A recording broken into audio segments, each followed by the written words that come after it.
এখানে জ্ঞানী থাকা সত্ত্বেও দিতির যে সন্তান কামনার জন্য যে তার একটা ছিল, সেটার জন্য সে তার স্বামীর সংস্পর্শ বা স্বামীর সাথে মৈথুন ক্রিয়ার জড়িত হওয়ার যে সময়টা ছিল সেটা ছিল না, উৎকৃষ্ট সময় ছিল না। যার ধরুন এই সময়টাকে, যেহেতু সময়টা উৎকৃষ্ট ছিল না, ফলে তাদের যে আকাঙ্ক্ষিত বিষয়টা সন্তান, সেই সন্তানটাও মানে সুসন্তান হয়নি, আমরা যেটা জেনে আসছি। সেই যে আকাঙ্ক্ষাটা দিতি বুঝতে পেরেছিল, এবং দিতি এই যে সময়টা যে উৎকৃষ্ট ছিল না, সেই জন্য সে অনুশোচনা সে করেছিল।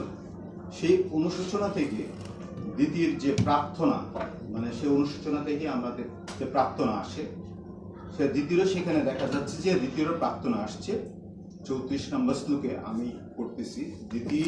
দ্বিতীয় উবাচ ন মে গর্ভম ইমম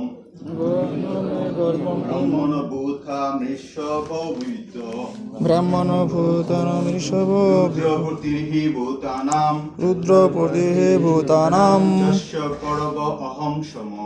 যস্য করমম অহম সম। এখানে যে এই মানে শ্লোকে বা এই প্রার্থনাতে যে একটা গুরুত্বপূর্ণ শব্দ, যে অহং সম, মানে একটা অপরাধ, যে অপরাধ করেছে কি, যে তার এই ক্রিয়াকলাপের ধারা সে যে অপরাধ করেছে সেটা সুন্দরভাবে ফুটে উঠেছে, সে অপরাধ সে প্রকাশ করেছে। এই জন্য বলছে যে সুন্দরী দিদি বললেন, হে ব্রাহ্মণ, সমস্ত জীবদের প্রতি রুদ্রের কাছে আমি মহা অপরাধ করেছি, সেই জন্য তিনি যেন আমার গর্ব বিনষ্ট না করে। যদিও সে অপরাধ করা সত্ত্বেও সে সন্তান ধারণ করেছে, তার ফলে ওই সন্তান যাতে কোনোভাবেই নষ্ট না হয়, বিনষ্ট না হয়, সেই জন্য সে যে সমস্ত জীবদের প্রতি রুদ্রের কাছে প্রার্থনা করছে। রুদ্র আমরা জানি যে রুদ্রের অনেক নাম আছেন। রুদ্র, শিব, আশুতোষ, তিনি অল্পতেই তুষ্ট হন। যদি আমরা সেই মানে ভগবান শিবকে যদি আমরা তুষ্ট করতে পারি, তিনি আমাদেরকে সেই কৃপা প্রদর্শন করেন। এই শ্লোকের মাধ্যমে প্রভুপাদ যে আমাদেরকে বোঝাতে চেয়েছেন যে আমরা যাতে প্রার্থনা নিবেদনটা আমাদের ঠিক থাকে। কারণ শিব তিনি বৈষ্ণবানাথ যথাসম্ভব, মানে তিনি আমাদেরকে সেই শিক্ষা প্রদান করেন। এই জন্য শিবের কাছে প্রার্থনা আমাদের খুব গুরুত্বপূর্ণ। দ্বিতীয় প্রার্থনা বলছে, নম রুদ্রায় মহতে দেবায় উগ্রায় বিরুষে শিবায় ন্যস্তদণ্ডায় ধৃতদণ্ডায় মণ্ডপে। এখানে বলছে যে সেই রুদ্ররূপ ভগবান শিবকে আমি আমার প্রণতি নিবেদন করি, যিনি যুগপৎ ভয়ঙ্কর মহান দেবতা এবং সমস্ত জড় বাসনার শূন্যকারী। তিনি সর্বমঙ্গলময় এবং ক্ষমাশীল, কিন্তু দণ্ড দিতে তার ক্রোধ তাকে তৎক্ষণাৎ উদ্ধত করতে পারে।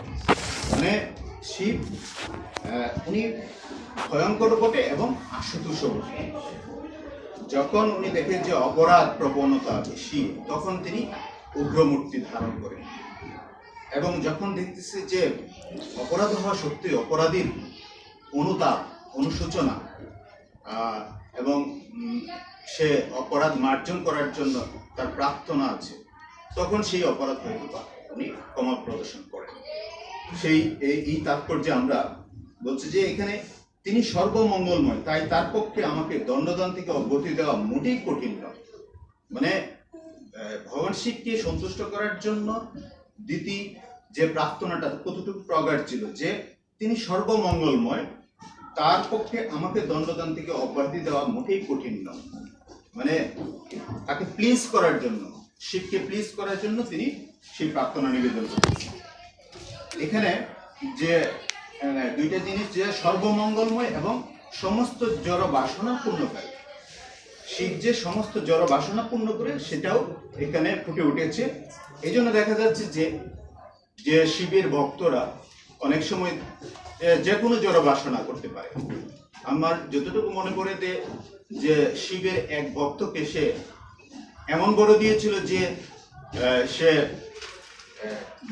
যখন যখনই তাকে মাথা স্পর্শ করবে সে মৃত্যুবরণ করবে। এই শিব এই প্রার্থনাটাও দিয়েছিল। শিব কতটুকু মহান, মানে সেই প্রার্থনাটাও সে মানে প্রতিজ্ঞা করেছিল যে ভক্ত যে মাথা স্পর্শ করবে প্রথম তার মৃত্যু হবে। তো মানে এতটুকু উনি দিতে দ্বিধাবোধ করে নেই। এই জন্য মানে এখানে বলা হয়েছে যে সমস্ত জড় বাসনা পূর্ণকারী, যে কোনো জড় বাসনা করলেও শিব সেটা পূর্ণ করে। কিন্তু আমাদের সেই জড় বাসনায় ধরা আমরা যারা ভক্তি জীবনে আছি, আমরা যদি জড় বাসনা পূর্ণ করার জন্য শিবের প্রার্থনা করি তাহলে মনে হয় সেই জিনিসটা উচিত হবে না। আমাদের প্রার্থনা হওয়া উচিত যাতে আমরা সেই ভক্তি জীবনে যাতে আমরা উন্নতি করতে পারি, ডে বাই ডে উন্নতি করতে পারি, আমরা যাতে ভক্তি জীবন পালন করতে পারি, সেটার জন্য আমাদের প্রার্থনা করা উচিত। এবং সেই শিব সেটা আমাদের প্রার্থনা হয়তো বা আমাদের কি করতে পারে। তো আরেকটা তৃতীয় প্রার্থনায় 36 নম্বর কেউ যদি পড়তেন তো। তিনি আমার ভগিনী সতীর প্রতি হওয়ার পরে আমার ভগ্নীপতি, তাই তিনি আমাদের প্রতি প্রসন্ন হন। তিনি সমস্ত রমণীদের পূজনীয় লোক। তিনি সমগ্র ঐশ্বর্যের বিগ্রহ এবং অসভ্য বেদদেরও আমার রমণীদের প্রতি তিনি কৃপা প্রদর্শন করতে পারেন। তো এখানে প্রভুর যে অনুবাদ এবং প্রভুপাদের যে তাৎপর্য, যে বলছে যে যে সমস্ত নারীদের প্রতি অসভ্য বেদেরাও করুণা প্রদর্শন করে, স্বভাবতই তিনি তাদের প্রতি অত্যন্ত কৃপাময়। মানে অসভ্য বেদেরাও করুণা প্রদর্শন, স্বভাবতই তিনি তাদের প্রতি অত্যন্ত কৃপাময়। এবং এখানে আরেকটা জিনিস বলেছে যে প্রতিটি কুমারীরই ভগবান শিবের ভক্ত হওয়া উচিত।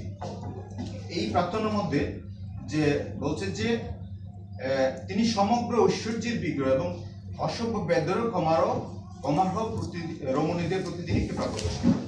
মানে শিব যে এতই কৃপাময় যে তিনি সবকিছুর ঊর্ধ্বে মানে ক্ষমাশীলতা অন্যরকম প্রদর্শন করে এখানে বলা হয়েছে। এবং আমরা জানি যে শিব প্রত্যেক কুমারীরাই যে শিবের ভক্ত হয় বা শিবের পূজা করে, যাতে তারা কুমারীরা যাতে শিবের মতো তেজস্বী বা শিবের মতো যাতে মানে প্রতি হিসাবে পেতে পারে, সেটার জন্য প্রার্থনা করে, সেটা প্রবাদ আছে। তো এই মানে শ্লোকগুলাতে শিবের কাছে যে প্রার্থনার বিষয়গুলা অনেক সুন্দরভাবে ফুটে উঠেছে। যে শিব যে সমস্ত জীবদের প্রতি এবং সমস্ত জড় বাসনা পূর্ণকারী এবং সর্বমঙ্গলময় এবং ক্ষমাশীল ইত্যাদি বিষয়গুলা, এবং সকল ঐশ্বর্যের বিগ্রহ সত্ত্বেও যে ক্ষমার যে প্রদর্শন করে সেইগুলা এখানে অনেক সুন্দরভাবে ফুটে উঠেছে। তো এগুলো আমরা আমাদের ভক্তি জীবনে ব্যবহার করতে পারি, আমরা প্রার্থনায় নিবেদন করতে পারি যে শিবের কাছে যাতে আমাদের ভক্তি জীবন আরো সুন্দর হয়, সেটা করতে পারি। তারপরে 37 নম্বর শ্লোকে মাতাজিদের মধ্যে যদি একটু মৈত্র বললেন, অতি দুষ্ট তার স্ত্রীকে মুহূর্ত কষ্ট এইভাবে সম্বোধন করলেন। তিনি বুঝতে পেরেছিলেন যে তিনি তার পতিকে প্রতিদিনকার সমাপন কার্যে নিয়োজিত করে অপরাধ করেছিলেন। সংসারে তার সন্তানদের কল্যাণ কামনা করেছিলেন। তো এখানে মৈত্র ঋষি যিনি এই বক্তা, তিনি বলতেছেন যে যেহেতু সময়টা উৎকৃষ্ট ছিল না, আবার সেই সময়ে কশ্যপ মুনি তার প্রতিদিনকার সন্ধ্যাকালীন যজ্ঞ সম্পাদন করেছিলেন, তারপরেও যেহেতু তিনি এই কাজটা করেছেন, তার ফলেও যাতে সন্তানের যাতে কল্যাণ কামনা হয় সেটা তিনি ব্যক্ত করেছেন। তো এই দিদির প্রার্থনা এবং দিদির প্রার্থনার পরে যে কশ্যপ মুনি তার যে কথা ছিল সেই কথা আমরা 38 নম্বর শ্লোকে পাই। যে 38 নম্বর শ্লোকে বলেছে, আমি বলছি অনুবাদ। বিদ্বান কশ্যপ বললেন, যেহেতু তোমার চিত্ত দূষিত ছিল, সন্ধ্যাকালীন মুহূর্ত ছিল অপবিত্র, তাছাড়া তুমি আমার আদেশ লঙ্ঘন করেছে এবং দেবতাদের দেবতাদের অবজ্ঞা করেছে, তাই সবকিছুই অশুভ ছিল। মানে এই আলোচনা, এই শ্লোকটা অনেক গুরুত্বপূর্ণ আমার কাছে মনে হলো, যে বলতেছে যে যেহেতু তোমার চিত্ত দূষিত ছিল, যদি চিত্ত দূষিত থাকে তাহলে আসলে মানে কোনো কর্মটাই সঠিক হয় না। চিত্ত আমার মনেই দূষিত, মনে বিষণ্ণ, কারণ মনটা তো সবার ঊর্ধ্বে। মন দ্বারা বা আমরা ইচ্ছা দ্বারা যে কার্যটা হয়, এখন মনে যদি কলুষিত থাকে তাহলে তো সেই এই কাজটা সুন্দরভাবে সমর্থ হওয়ার কথা না। তারপরে বলা হয়েছে দুষাক মুহূর্তিকা, মানে দোষ মুহূর্তিকাত মানে মুহূর্তের সময়টা, মানে সময়টা ছিল দোষপূর্ণ, কারণ এটা ছিল সান্ধ্যকালীন। তারপরে ছিল নির্দেশ অতিচারেণ, মানে নির্দেশ অমান্য ছিল, কারণ স্বামী সেটা অমান্য করেছিল, স্বামী সেটা বারণ করেছিল যাতে এই সময়ে না হয় জিনিসটা। তো নির্দেশ অতিচারেণ এবং দেবনাম অতি হেলনা, মানে দেবতাদের যে নির্দেশ ছিল, যেটা দেবতাদের নির্দেশ কি, যেটা সান্ধ্যকালীন, যাতে সান্ধ্যকালীন যেহেতু সময়টা অপবিত্র সময়, যখন এটা পিশাচ বা পিশাচীদের চরণ বিচরণ থাকে, এটা উৎকৃষ্ট সময় না। তো এই জন্য এই যে বলা হয়েছে যে দেবনাম অতিহেলনা, মানে দেবতাদেরও এটা অবজ্ঞা ছিল, মানে দেবতাদের আজ্ঞার মধ্যে ছিল না। তো এইখানে এই গুরুত্বপূর্ণ কথা যেমন সুন্দরভাবে ফুটিয়েছে যে চিত্তটা বিশুদ্ধ ছিল, সান্ধ্যকালীন মুহূর্তটা ছিল অপবিত্র এবং আদেশ লঙ্ঘন হয়েছে এবং দেবতাদের অবজ্ঞা হয়েছে। এই কয়েকটা জিনিস এখানে মানে অনেক সুন্দরভাবে এই শ্লোকের মাধ্যমে আসছে। যে তাৎপর্য যদি আমি প্রথম অংশটা পড়ি, যে সমাজে সুসন্তান উৎপাদন করার জন্য প্রত্যেকে ধর্ম আচরণে এবং শাস্ত্র নির্দেশ অনুশীলনে নিষ্ঠাপরায়ণ হতে হবে এবং পত্নীকে পতির প্রতি সত্যনিষ্ঠ হতে হয়। এটা আমাদের শাস্ত্রের নির্দেশ, কারণ আমরা শাস্ত্র বহির্ভূত যদি আচরণ করি তাহলে সেটা আমাদের কোনো সময় সুফল বয়ে আসতে পারে না। কাজে আমাদের মানে যে শাস্ত্র নির্দেশগুলো আছে এবং গুরু যে নির্দেশ আছে সেইগুলো আমাদের অতি সুন্দরভাবে পালন করা উচিত, তাহলে আমরা আমাদের অভিষ্ট লক্ষ্যে পৌঁছতে পারি। তো এই শ্লোকে আরেকটা সুন্দর কথা তাৎপর্য ফুটে উঠেছে যে ব্রাহ্মণের পুত্ররূপে জন্মগ্রহণ করলে সবসময় ব্রাহ্মণ হওয়া যায় না। মানে এটা অনেক গুরুত্বপূর্ণ যে বিষয়টা, যে আমরা কৃষ্ণ ভাবনামিত আমরা অংশগ্রহণ করছি, আমরা বিভিন্ন স্তর থেকে আসছি, আমরা কৃষ্ণ ভাবনায় অংশগ্রহণ করতেছি, আমরা ভক্তি জীবন লালন করতেছি, ফলে আমাদের চিত্ত ডে বাই ডে বিশুদ্ধ হচ্ছে। আমরা কেউ ব্রাহ্মণ দিকে দীক্ষিত হচ্ছি, কেউ সন্ন্যাস দিকে দীক্ষিত হচ্ছে, মানে কি আমরা ঊর্ধ্বগতিতে যাচ্ছি। মানে এখানে বলছে যে আমাদের সমাজে দেখতে পাই যে ব্রাহ্মণের সন্তান ব্রাহ্মণোচিত কোনো কাজ করতেছে না, বিরুদ্ধ আচরণ করতেছে। এই জিনিসটা অনেক সুস্পষ্টভাবে এখানে ফুটে উঠেছে। বলছে যে অবাঞ্ছিত সন্তান কখনোই সমাজের সুখের কারণ হতে পারে না। যদি সেই যে সন্তান সন্তান লালন বা সন্তান ধারণ সেটা যদি শাস্ত্র নির্দেশ উচিত না হয় তাহলে সেটা কখনোই সুন্দর হতে পারে না। এবং কৃষ্ণ ভাবনিত আন্দোলনের মাধ্যমে ভগবানের দিব্য নাম কীর্তন করে তাদের মনুষ্য স্তরে উন্নতি করা যেতে পারে। যদিও মানে ওই মানে সন্তান সুখের হচ্ছে না, মানে ই হচ্ছে না, ধর্মচ্যুত হচ্ছে না, তার ফলেও এখানে চৈতন্য মহাপ্রভুর যে হরিনাম সংকীর্তন, সেই হরিনাম সংকীর্তনের মাধ্যমে যদি কেউ আমরা অংশগ্রহণ করতে পারি এসে, তাহলে হয়তো আমাদের সেই অতীতের যে ক্রিয়াকলাপ আছে, অতীতের যে অপরাধ আছে, সেই অপরাধ থেকে আমরা হয়তো মুক্ত হতে পারবো। সেটা চৈতন্য মহাপ্রভুর একটা অনুপম উপহার আমাদের জন্য। তারপরে এই শ্লোকে এখানে একটা গুরুত্বপূর্ণ জিনিস বলা হয়েছে যে যেহেতু কৃষ্ণ ভাবনামৃত সন্তান আমাদের কাম্য, তো কৃষ্ণ ভাবনামৃত সন্তান যে এই সম্পর্কে ভগবান গীতায় বলেছেন যে বলং বলতাম চাহং কাম রাগ বিবর্জিতম ধর্ম বিরুদ্ধ ভূতেষু কাম অস্মি ভরৎসর্ব। ভগবান অর্জুনকে বলেছিলেন যে আমি ভগবান বলবানের কাম ও রাগ বিবর্জিত বল এবং ধর্মের অবিরোধী কামরূপে আমি প্রাণীগণের মধ্যে বিরাজমান। ভগবান সেটা আমাদের গীতায় শিক্ষা দিয়েছেন যে ভগবান নিজেই বলবানের কি কাম, এবং রাগ বিবর্জিত বল। সো আমাদের সেই ভগবানের যে এই জ্ঞান আমাদের ধারণ করতে হবে, এবং সেই কামনা বাসনাটাকে যে ভগবানের ভক্ত হওয়ার জন্য, ভগবানের ভক্ত পৃথিবীতে আনয়ন করার জন্য যে কাম দরকার, সেই কামনা বাসনায় আমাদের থাকা উচিত। কোনো জড় সুখ বা ইন্দ্রিয় সুখের জন্য আমাদের কামনা বাসনা থাকা উচিত নয়। তো এখানে 39 নম্বর শ্লোকে যদি আমরা আসি, প্রভু যদি শ্লোক 39 অনুবাদ। হে ক্রোধশীলা, তোমার অভিশপ্ত গর্ভ থেকে 2টি কুলাঙ্গার পুত্র জন্মগ্রহণ করবে। হে ভাগ্যহীনা, তারা ত্রিলোকের সকলের নিরন্তর শোকের কারণ হবে। যে এখানে যে 2টি কুলাঙ্গার পুত্র, এটা আপনারা জানেন যে হিরণ্যকশিপু এবং হিরণ্যাক্ষ জন্মগ্রহণ করেছে। এবং হিরণ্যকশিপু এমন কোনো অপরাধমূলক কাজ করে নাই মানে যা পূর্বে ঘটেছিল, মানে এখনো মানে এত খারাপ আচরণ করেছে যা মানে বলার ভাষা নেই। উনি ত্রিলোকের নিরন্তর সুখের কারণ হবে। যে 2টা সন্তান কুলাঙ্গার হবে, সেটা বলছে যে ত্রিলোকের নিরন্তর সুখের কারণ হবে, নিষ্পাপ প্রাণীদের হত্যা করবে, নারীদের অত্যাচার করবে এবং মহাত্মাদের ক্রোধ উৎপাদন করবে। মানে এই কুলাঙ্গার সন্তানরা এই ধরনের কাজ করবে। এর পরিণামে কি হবে এখানে বলছে যে, কারণ আমরা জানি যে সমাজে যদি সুসন্তান উৎপাদন না হয়, তাহলে সেই সমাজটা কি হবে, ধ্বংস হবে। সেটাই ঘটেছিল। 41 নম্বর শ্লোকে যদি যায়, আমি একটু পড়ি।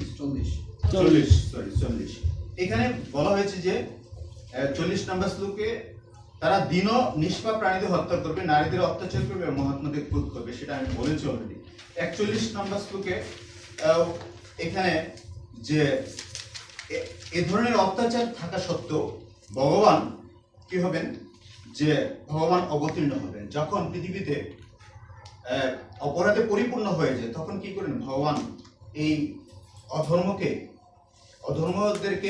অধর্মদারীদেরকে শাস্তি দেওয়ার জন্য এবং ধর্মকে রক্ষা করার জন্য ভগবান যুগে যুগে অবতীর্ণ হয়। সেটা আমরা গীতায় 4th অধ্যায়ে 8 নম্বর শ্লোকে পাই, যে পরিত্রাণায় সাধীনম বিনাশায় চ দুষ্কৃতম ধর্ম সংস্থাপনার্থায় স্বভাবামি যুগে যুগে। যে এই যে এত অপরাধের কারণে আমরা জানি যে তখন ভগবান আবির্ভূত হয়েছিলেন, হিরণ্যকশিপু নৃসিংহ ভগবান রূপে আবির্ভূত হয়েছিলেন। তো তারপরে এখানে 42 নম্বর শ্লোকে দিতি বললেন যে, আমার পুত্রেরা যে সুদর্শন চক্রধারী পরমেশ্বর ভগবানের হস্তের দ্বারা উদারতাপূর্বক নিহত হবে, তা অত্যন্ত শুভ। হে স্বামী, তারা যেন কখনো ব্রাহ্মণ ভক্তদেরকে ক্রোধের দ্বারা নিহত হয়। মানে দিতির একটা ছিল যে, মানে ভয় ছিল যে ভগবানের কর্তৃক যদি নিহত হয়, ভগবানের কর্তৃক যদি তার সন্তানরা নিহত, তাহলে সেটা ভালো, কারণ তারা রক্ষা পাবে, উদ্ধার পাবে। কিন্তু ভক্তদের যদি ক্রোধের কারণ হয়, তাহলে সেটা হবে জঘন্য, জন্মের পর জন্ম সেটা ভুগতে হবে। এই যে এটা ছিল দ্বিতীয় উৎকণ্ঠা। তারপরে 43 নম্বর শ্লোকে বলছে যে ব্যক্তি ব্রাহ্মণদের দ্বারা অভিশপ্ত হয়েছে এবং সর্বদা অন্য প্রাণীদের ভয় প্রদান করে, নারকীরাও তাকে কৃপা করে না, অথবা যে জনিতেই তার জন্ম হয় সেই জনির প্রাণীরাও তার প্রতি অনুগ্রহ করে না। মানে এখানে কত গুরুত্বপূর্ণ যে ব্রাহ্মণের দ্বারা যদি অভিশপ্ত হয়, তাহলে সর্বদা অন্য প্রাণীদের ভয় প্রদান করে, নারকীরাও তাকে কৃপা করে না। মানে জঘন্য যারা, তারাও কৃপা করে না। এই কথাটা এখানে বলা হয়েছে। তো 44 নম্বর শ্লোকে ভগবান কশ্যপ বলেন, তোমার সুখ অনুতাপ যতদূর বিচার পরমেশ্বর ভগবানের প্রতি তোমার ঐকান্তিক ভক্তি ও আমার প্রতি তোমার শ্রদ্ধার ফলে তোমার পুত্রের হিরণ্যকশিপু পুত্রদের মধ্যে একজন প্রহ্লাদ ভগবানের এক অসামান্য ভক্ত হবে এবং তার কীর্তি ভগবানের কীর্তির মতো বিস্তার হবে। যেহেতু সেটা ছিল মানে একটা উৎকৃষ্ট বংশ পরম্পরায় ছিল, এবং কশ্যপ মুনির ছিলেন একজন পণ্ডিত ব্যক্তি, ঋষি ব্যক্তি ছিলেন, কিন্তু তার স্ত্রীর ইচ্ছা পূরণ করতে এই কাজটা হয়েছে, এই অধর্ম সন্তান হয়েছে। বাট এই বংশেতে যে আমরা দেখতে পাই যে প্রহ্লাদ মহারাজের মতো একজন ভক্ত, শুদ্ধ ভক্ত জন্মগ্রহণ করেছে, এবং এই প্রহ্লাদ মহারাজের গুণাবলী সারা পৃথিবীতে কৃতিত্ব, এবং সেটা সবসময় থাকবে। আমরা প্রহ্লাদ মহারাজের গুণাবলী ধারণ করে আমরা যাতে আরো ভক্তি জীবন সুন্দরভাবে পালন করতে পারি, সেই কামনা বাসনা করি। হরি বল। জয় শ্রীকৃষ্ণ চৈতন্য প্রভু নিত্যানন্দ শ্রী অদ্বৈত গদাধর শিবাসাদি গৌর। হরে কৃষ্ণ কৃষ্ণ কৃষ্ণ কৃষ্ণ হরে হরে, হরে রাম